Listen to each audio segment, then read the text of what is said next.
দীর্ঘ 25-30 বছর ধরে খোয়াই মহকুমার শান্তিনগর এবং এডিসি গ্রাম মায়ুং বেখরেং এর জনগণ বন্য হাতিদের তাণ্ডব এবং অত্যাচার সহ্য করে আসছেন। বিগত বছরগুলোতে বুনো হাতির তাণ্ডবে বেশ কয়েকজন গ্রামবাসীও প্রাণ হারিয়েছেন। কৃষকদের ধান ক্ষেত নষ্ট, রাবার বাগান নষ্ট এবং বাড়ি ঘর ভেঙে ফেলার ঘটনা প্রতি বছরই ঘটছে ওই গ্রাম দুটোতে।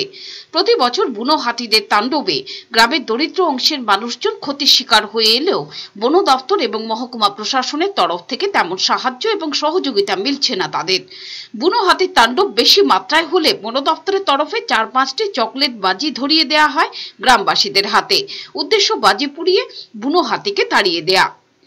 হলং মতাইয়ের সুরুচরণ পাড়ার কমন ওরাং জানিয়েছেন, বুনো হাতির ভয়ে প্রতিটি রাত কাটছে তাদের আতঙ্কে।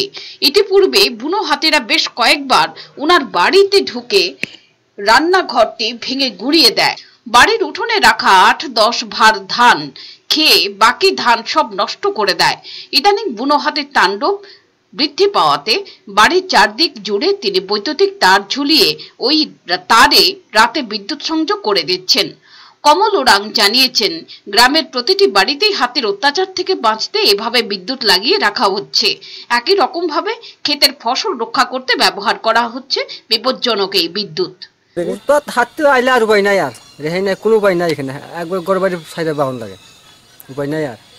কোনো ঠিক নেই, আমরা রাত্র 10টা 9টা রাত্রে ঘুমানোর সময় 11টা 12টা কোন ঠিক নেই, টাইম নেই আর কি। এটা রাউন্ড তো এটা মানে এটা আমরা যদি জানি সজাগ আটকে যদি আইয়ে বাড়ি যদি শব্দ পাই প্রত্যেক কারণ লাগাই দিই আমরা। কারেন্ট দিয়ে দেন না? ওই একটু কারেন্ট দিলে একটু শর্ট খাইলে একটু ফিরে যায় আর কি। মানে ডর বই পাই তো এত বাড়ি মারে না কারেন্টে, এখানে একটু জায়গা ফিরে আর কি। অনেকে রাত্রে বাড়ি করে সাইডে ঘুমায়, আবার সকালে আইয়ে আবার সন্ধ্যার সময় জায়গা আবার কী দেখবো আবার বইয়ের চুটে জায়গা। গ্রামের মানুষের দাবি, এই পদ্ধতিতে রাতে বিদ্যুৎ লাগিয়ে রাখায় বুনো হাতিদের দল প্রায় দিনই বিদ্যুৎ শক খেয়ে পালিয়ে যাচ্ছে। সম্প্রতি বুনো হাতিদের দলটি ধান খেতে এবং মানুষের বসত বাড়িতে প্রবেশ করতে না পেরে এলাকার রাবার বাগানে ঢুকে রাবার বাগান ভেঙে তছনছ করে দিচ্ছে। ব্যুরো রিপোর্ট, চ্যানেল দিনরাত।